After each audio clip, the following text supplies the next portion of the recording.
ಶಿವಮೊಗ್ಗ ನಗರದಲ್ಲಿ ದಿನಗಳೆದಂತೆ ದಸರಾ ಸಂಭ್ರಮ ಹೆಚ್ಚುತ್ತಿದೆ. ನಗರದ ವಿವಿಧೆಡೆ ನವರಾತ್ರಿ ಉತ್ಸವ ವಿಜೃಂಭಣೆಯಿಂದ ಆಚರಿಸಲಾಗುತ್ತಿದೆ. ಶಿವಮೊಗ್ಗದ ಪ್ರೇರಣಾ ಮಹಿಳಾ ಸಂಘದ ಮಹಿಳೆಯರಿಂದ ನವರಾತ್ರಿ ಉತ್ಸವ ನಡೆಯಿತು. ಉತ್ಸವದಲ್ಲಿ ಸಾಮೂಹಿಕ ಲಲಿತಾ ಸಹಸ್ರನಾಮ ಪಾರಾಯಣ ಜರುಗಿತು. ನವರಾತ್ರಿ ಸಂಭ್ರಮಕ್ಕೆ ದಾಂಡಿಯಾ ನೃತ್ಯ ಮೆರುಗನ್ನು ಹೆಚ್ಚಿಸಿತು. ನವರಾತ್ರಿ ಉತ್ಸವದಲ್ಲಿ ವಿಶೇಷವಾಗಿ ಮಹಿಳೆಯರ ನವದುರ್ಗೆಯರ ವೇಷಭೂಷಣ ನೋಡುಗರನ್ನು ಮಂತ್ರಮುಗ್ಧಗೊಳಿಸಿತು. ಉತ್ಸವದಲ್ಲಿ ನೆರೆದಿದ್ದ ಸುಮಂಗಲಿಯರು ನವದುರ್ಗೆಯ ವೇಷ ತೊಟ್ಟಿದ್ದ ಮಹಿಳೆಯರಿಗೆ ಮಡಿಲು ತುಂಬಿ ತಮ್ಮ ಭಕ್ತಿ ಸಮರ್ಪಿಸಿದರು.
ಪ್ರೇರಣಾ ಮಹಿಳೆಯರ ಸಂಘ ನಾವು ಪ್ರಯುಕ್ತವಾಗಿ ನವರಾತ್ರಿ ಹಬ್ಬವನ್ನು ಆಚರಿಸ್ತಾ ಇದ್ದೇವೆ. ನವದುರ್ಗಿಯರು ಅಂತ 9 ದಿನದಲ್ಲಿ 9 ದೇವತೆಗಳನ್ನು ಆಚರಣೆ ಮಾಡಿಕೊಂಡು ಬರ್ತಾ ಇದ್ದೀವಿ. ಇವಾಗ ನಂದು ಪಾತ್ರ ಬಂದುಬಿಟ್ಟು ಕಾಕ್ತೇನಿ. ಮಹಿಷಾಸುರನನ್ನು ಸಂಹರಿಸಿದಾಗ ಕಾಕ್ತೇನಿ ಶಾಂತರೂಪಿಯಾಗಿ ನೆಲೆಸುತ್ತಾಳೆ. ಮತ್ತು ನಮ್ಮ ಸಂಘದಲ್ಲಿ ನಾವು ಪ್ರತಿ ವರ್ಷವೂ ನವರಾತ್ರಿಯನ್ನು ವಿಶೇಷವಾಗಿ ಆಚರಿಸುತ್ತೇವೆ. ರಾತ್ರಿಯ ಶುಭಾಶಯಗಳು. ಮೊದಲನೇದಾಗಿ ನಮ್ಮ ಈ ಶಿವಮೊಗ್ಗದಲ್ಲಿ ರವೀಂದ್ರನಗರದಲ್ಲಿ ಪ್ರೇರಣಾ ಮಹಿಳಾ ಸಂಘ ಅಂತ ನಮ್ಮ ರವೀಂದ್ರನಗರದಲ್ಲಿ ನಾವೊಂದು ಸಂಘ ಮಾಡ್ಕೊಂಡಿದ್ದೀವಿ. ಇಲ್ಲಿ 25ನೇ ವರ್ಷ ಈಗ ನಮ್ಮದು ಪ್ರೇರಣಾ ಮಹಿಳಾ ಸಂಘ ಆಗಿ.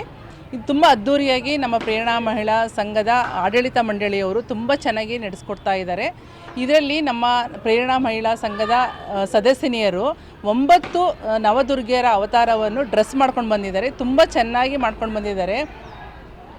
ಅದರಲ್ಲಿ ನವರಾತ್ರಿ ಗೊತ್ತಲ್ಲ, ಕೂಷ್ಮಾಂಡ, ಕಾತ್ಯಾಯಿನಿ, ಚಂದ್ರಘಂಟ, ಶೈಲಪುತ್ರಿ ಎಲ್ಲ ಥರದ್ದು ವೇಷಭೂಷಣವನ್ನು ಮಾಡ್ಕೊಂಡು ಬಂದಿದ್ದಾರೆ. ನೋಡೋಕ್ಕೆ ಒಂದು ತುಂಬ ಸುಂದರವಾಗಿ ಕಾಣ್ತಾ ಇದೆ. ನಮ್ಮ ಶಿವಮೊಗ್ಗದಲ್ಲಿ ನಮ್ಮ ಅದು ಹಬ್ಬದಕ್ಕಿಂತ ಹೆಚ್ಚಿಗೆ ತುಂಬ ಸಂತೋಷವಾಗ್ತಾ ಇದೆ. ವಾತಾವರಣ ಅಂತೂ ಮೈಸೂರು ಫಸ್ಟು ಅಂತಾರೆ, ಈಗ ನಮ್ಮ ಶಿವಮೊಗ್ಗ ಸೆಕೆಂಡು. ಅದರಲ್ಲೂ ನಮ್ಮ ರವೀಂದ್ರನಗರ ಪ್ರೇರಣಾ ಮಹಿಳಾ ಸಂಘ ಇನ್ನೂ ಅದ್ದೂರಿಯಾಗಿ ಕಾಣಿಸ್ತಾ ಇದೆ. ಲಲಿತಾ ಸಹಸ್ರನಾಮ ಪಠಣ ಮಾಡಿದ್ವಿ, ಭಜನೆ ಮಾಡಿದ್ವಿ, ಐಗಿರಿ ನಂದಿನಿ ಹೇಳಿದ್ವಿ, ಈಗ ನೆಕ್ಸ್ಟ್ ದಾಂಡಿಯಾ ನಡೆಸ್ತಾ ಇದ್ದೀವಿ. ತುಂಬ ಚೆನ್ನಾಗಿ 5 ದಿನ ಪ್ರಾಕ್ಟೀಸ್ ಮಾಡಿ ದಾಂಡಿಯಾ ನೃತ್ಯವನ್ನು ಚೆನ್ನಾಗಿ ಪ್ರಾಕ್ಟೀಸ್ ಮಾಡಿ ಈಗ ಅದು ಕೂಡ ಪ್ರದರ್ಶನಗೊಳ್ತಾ ಇದೆ.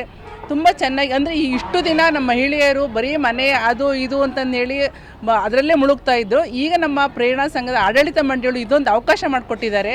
ಎಲ್ಲರೂ ತುಂಬ ಖುಷಿಯಾಗಿ ಆನಂದವಾಗಿ ಎಲ್ಲ ತುಂಬ ಎಂಕರೇಜ್ ಕೊಟ್ಟಿದ್ದಾರೆ, ಎಂಜಾಯ್ ಮಾಡ್ತಾ ಇದ್ದಾರೆ. ಏನು ಹೇಳೋದು, ತುಂಬ ಖುಷಿ ಆಗ್ತಾ ಇದೆ, ಪದಗಳು ಸಾಲ್ತಾ ಇಲ್ಲ.